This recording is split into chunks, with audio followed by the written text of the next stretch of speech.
Hello guys, तो आपका स्वागत है मेरे चैनल रिव्यू फ्रॉम हकला में। हम आज बात करेंगे एकेडमी जो अब अभी खत्म हुई है, जिसका नाम है the dark history of the reincarnated villainess. इसके स्टूडियो का नाम है स्टूडियो डीन और इसके डायरेक्टर हैं सकुराई हिरोआकी। इसका भी लास्ट और 12 एपिसोड आया है, जिसका नाम है kindness, strength and the man I must erase. तो देर न करते हम इसकी स्टोरी पर। तो इसकी स्टोरी चालू होती है हमारी विलेनेस इयाना शोल से कहती है वो कोनोहा का खून पीना चाहती है, और फिर सीन चेंज होता है और शो होता है कि हमारी विलेनेस पहुंच गई है वैम्पायर के किंग के पास, और हमारी मेन कैरेक्टर अब चेंज हो गई है एज ए वैम्पायर। पर ये कुछ उसमें ताकत है कि उसका माइंड अब भी सही है, और उसमें शो होता है कि उसने सोल को भी वैम्पायर बना दिया है काट के। और ये देख के वैम्पायर किंग बहुत होता है खुश, और वो कहता है कि अब हम लोग कोनोहा द सेंट को भी यहाँ ले आएंगे। तो सुकुना कोनोहा की बहुत तारीफ कर रहा होता है कि उसकी हार्ट चाहे बहुत अच्छा, पर विल पावर बहुत हार्ड है। ये सुन के वैम्पायर किंग और उसे चाहता है कि कोनोहा जल्दी आए, और उसके सारे नौकर भी ये सब चाहते हैं। ये सब सोच ही रहा होता, तभी सोल उस पे पीछे से अटैक कर देता है और उसके खून बहने लगता है, और हमारी विलनेस याना वो क्रॉस लेके आती है और उसे मार देती है और उसे सील करने लगती है, और उससे कहती है कि मैंने अपनी वैम्पायर बनने की स्पीड को थोड़ा सिर्फ स्लो कर दिया था, जिससे मैं तुम्हारे कंट्रोल में ना रहूं। और पहले का सीन शो होता है जिसमें सोल और हमारी मेन के कैरेक्टर आपस में बातें कर रहे होते, तभी उसे याद आता है उसके पास है कोनोहा का खून उसके हैंकी में, क्योंकि उसने कोनोहा की हेल्प की थी जब उसे चोट लग गई थी। और यही सब उन्होंने उसी खून से अपने आप को ठीक किया और वैम्पायर को ऑन द स्पॉट सील कर दिया, जिससे एल्फ ठीक हो गया। फिर सोल और हमारी मेन के कैरेक्टर की आपस में बात हो ही रही होती, तभी उन्हें याद आता है उन्हें योमी के पास जाना होगा। वो लोग योमी के पास जाते हैं और देखते हैं योमी है चोटिल। वो बहुत मार खाया, खून बह रहा उसे, तो उन लोग सोचते वैम्पायर ने मारा है, पर उन्हें पता चलता उसे वैम्पायर ने नहीं मारा, उसे मारा है हमारे दूसरे हरामी के कैरेक्टर ने जो उसके साथ था। और वो आता है और वो बोलता है कि जो तुमने किया वो मैं नहीं चाहता था, मैं चाहता था एल्फ विलेज डिस्ट्रॉय हो जाए, इसलिए मैं तुम्हें छोड़ूंगा नहीं याना मैग्नोलिया। और वो ये कह के वापस चला जाता है, और इन लोग भी योमी को लेके वापस महल आते हैं और हर कोई ठीक हो रहा होता है। फिर उसी में थोड़ा सा सीन शो हुआ है कि उनकी टीम का नाम है श्वेशले शशविलियार, और वो लोग चाहते हैं कि कोनोहा सेंट जाए बन, और वो उसे यूनिवर्सम को दे पाए। और हमारा सीन फिर यहीं शो हो रहा था कि डॉक्टर हमारी विलनेस से कहता है कि तुम्हें अपने फोन का यूज ठीक से करना चाहिए, इनकी मौत हो सकती थी।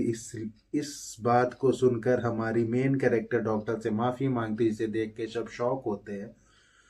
और प्रिंस किनफोल्ड कहता है इस बारे में कोई बात नहीं होगी, मैं खुद बात करूंगा इयाना से। उन लोग बात करने के लिए रूम में जाते हैं, तब सोल शो होता है कि सोल सोच रहा है कि मैंने हमारी मेन कैरेक्टर को कुछ गलत समझा, क्योंकि इसमें शो हुआ है कि उसे डाउट था क्या पता उसी का प्लान हो, पर जब वो अपने आप को मारने की कोशिश कर रही होती है तो सोल को थोड़ा डाउट हुआ है। फिर सोल की बात होती है कोनोहा से, वो फालतू की बात कर रही होती है जिससे सोल कुछ सोच रहा होता है। फिर किकनफोल्ड और हमारी मेन कैरेक्टर की बात होती है और उन लोग यूमी के लिए कुछ अच्छा कुक करने का फैसला लेते, तभी वहाँ ब्लास्ट होता है। सोल और कोनोहा वहाँ पहुँचते हैं तो देखते हैं कि हमारी मेन कैरेक्टर को खाना बनाना नहीं आता, उसने आइटम डाल के ब्लास्ट कर दिया है और एक तरह से एपिसोड यहीं खत्म हो जाता है। तो हम बात करते हैं इसके रिव्यू के। अगर मैं इसका रिव्यू करूं एपिसोड 12, इसमें ज़्यादा फाइट सीन नहीं है। इसमें इन लोगों ने सीजन 2 का बेस किया है सेट की। सीजन 2 आप जानना चाहेंगे क्या होगा इसमें। अगर मैं पहले सीन की बात करूं, ये सीन बहुत फास्ट हो गया है खत्म। वैम्पायर किंग को इन्होंने इतनी फास्ट मारा, मुझे ये उम्मीद नहीं थी कि इन लोग वैम्पायर किंग को इतना फास्ट मार देंगे। कुछ भी शो नहीं हुआ है, पर इसमें एक चीज़ अच्छी है कि इसमें बीच में शो हुआ है कि अब हमारी जो मेन कैरेक्टर उसे कहानी याद आती रहती, तो अब वो थोड़ा प्लान भी कर रही कि अपने आप को कैसे ठीक करूं। ये बहुत ही सही था और इसमें जो प्लान किया इन्होंने वैम्पायर किंग को मारने के लिए, चाहे वो छोटा था पर बहुत ही अच्छा था और इसकी उम्मीद नहीं थी। और फिर इसमें सबसे भयंकर चीज थी यूमी का हर्ट होना और मालूम चलना कि वो जो छोटा सा था बच्चा वही था मेन विलन सीक्रेट कैरेक्टर। ये मुझे बिल्कुल भी उम्मीद नहीं थी कि वो ही होगा one of the main villain. और सीजन 2 में मुझे लगता है ज़्यादातर सीन उसी के होंगे, क्योंकि अब हमारी मेन कैरेक्टर को मालूम है कि उसका कुछ ना कुछ रोल है, अब वो उसे जानती है।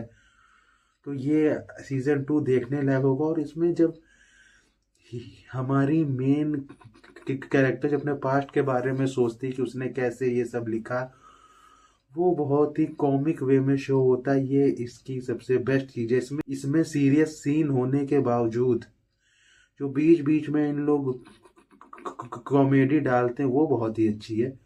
और इसमें एक चीज़ और अच्छी की इस बार इन्होंने इस बार कहानी को जोड़ा है।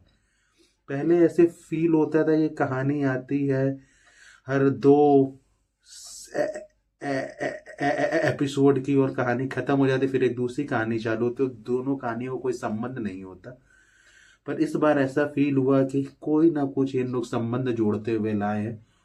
और इसमें और चीज अच्छी कि हमारा सोल, उसको चाहे पहले शो हुआ कि अब वो ये जानता है कि अब हमारी इयाना अच्छी हो गई है, पर एक उसके माइंड में हल्का सा तो डाउट रहता है, क्या पता सारा प्लान इसी का। तो ये बहुत ही अच्छा शो हुआ है। एक स्पाई की थिंकिंग यही होती है कि वो उसको हमेशा डाउट है, तो ये बहुत ही शो किया है लॉजिकल। ये चीज ठीक थी। अगर मैं इस पूरे सीजन को रेट दूं, 10 में से 7 दूंगा मैं, क्योंकि चाहे ये कहानी बाद में आते आते बहुत अच्छी हो गई है, पर जब आप पहले से और 1 to 5 एपिसोड देखते हैं तो आपको बहुत बोरियत फील होती है। आपको फील होता है कि आप क्यों देख रहे हैं, आपका कहानी में कुछ भी इंटरेस्ट नहीं आता है। पर उसके बाद धीरे धीरे कहानी इन्होंने अच्छी की है, इसलिए मैंने इसके 3 पॉइंट काटे हैं। तो हम इसी के साथ रिव्यू ख़त्म करते हैं। Bye bye.